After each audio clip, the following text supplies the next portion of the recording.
गया क्षेत्र के तीर्थों का महात्म्य। ब्रह्मा जी ने कहा, हे शौनक, उसी धर्मारण्य में अवस्थित गदालोल तीर्थ तथा भगवान रामेश्वर का दर्शन करके मनुष्य स्वर्ग को प्राप्त होता है। भगवान ब्रह्मेश्वर के दर्शन से ब्रह्म हत्या के पाप से विमुक्ति हो जाती है। मुंडपृष्ठ तीर्थ में महाचंडी का दर्शन करके प्राणी अपनी समस्त इच्छाओं को पूर्ण कर लेता है। फल्गु तीर्थ के स्वामी फल्गु, चंडी देवी, गौरी, मंगला, गोमक, गोपति, अंगारेश्वर, सिद्धेश्वर, गयादित्य, गज तथा मार्कंडेश्वर भगवान के दर्शन से व्यक्ति पितृ ऋण से मुक्त हो जाता है। फल्गु तीर्थ में स्नान करके जो मनुष्य भगवान गदाधर का दर्शन करता है वह पितरों के ऋण से विमुक्त हो जाता है। पुण्य कर्म करने वाले जनों के लिए क्या इतने कर्म से पर्याप्त संतोष नहीं होता? अरे, इन तीर्थों में अवस्थित देव दर्शन तथा स्नान करने से मनुष्य के कुल की 21 पुरुष पर्यंत पीढ़ियां ब्रह्मलोक को प्राप्त हो जाती हैं।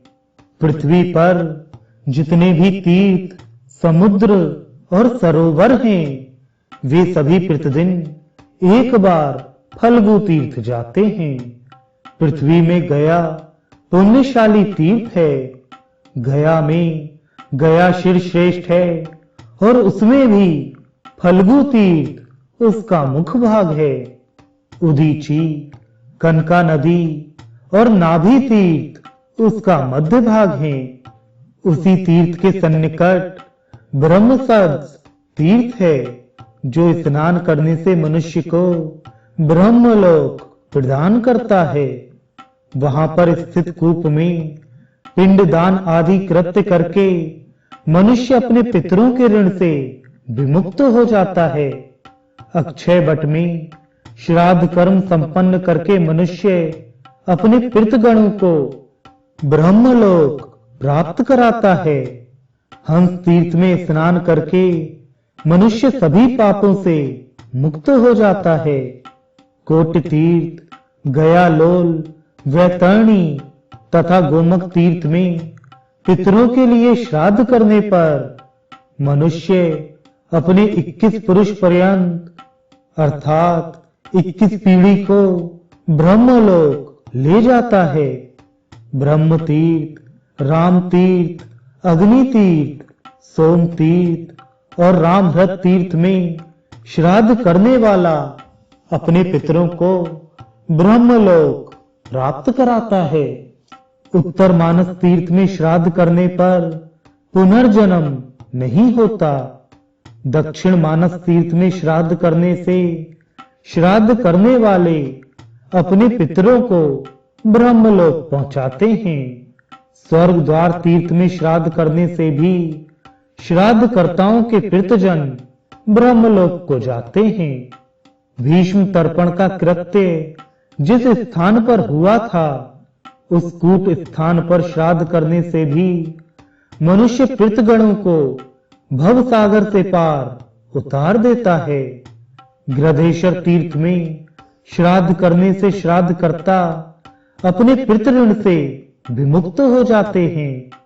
धेनुकारण्य में श्राद्ध कर तिल से बनी हुई गौ का दान करने वाला व्यक्ति यदि स्नान करके वहां पर अवस्थित धेनु मूर्ति का दर्शन करता है तो निश्चित ही वह अपने पितृजनों को ब्रह्मलोक पहुंचाता है। इंद्र तीर्थ, बासव तीर्थ, राम तीर्थ, वैष्णव तीर्थ तथा महानदी के पवित्र तीर्थ पर श्राद्ध करने वाला मनुष्य पितरों को ब्रह्मलोक ले जाता है।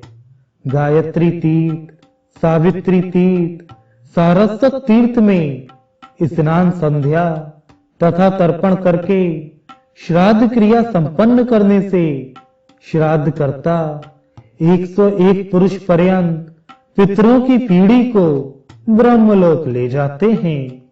संयत मन से पितरों के प्रति ध्यान लगाकर मनुष्य को ब्रह्म योनि नामक तीर्थ को विधिवत पार करना चाहिए।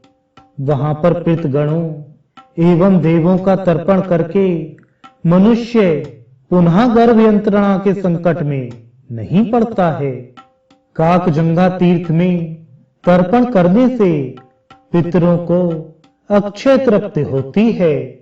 धर्मारण्य तथा मतंग बापी तीर्थ में श्राद्ध करने से मनुष्य स्वर्गलोक प्राप्त करता है।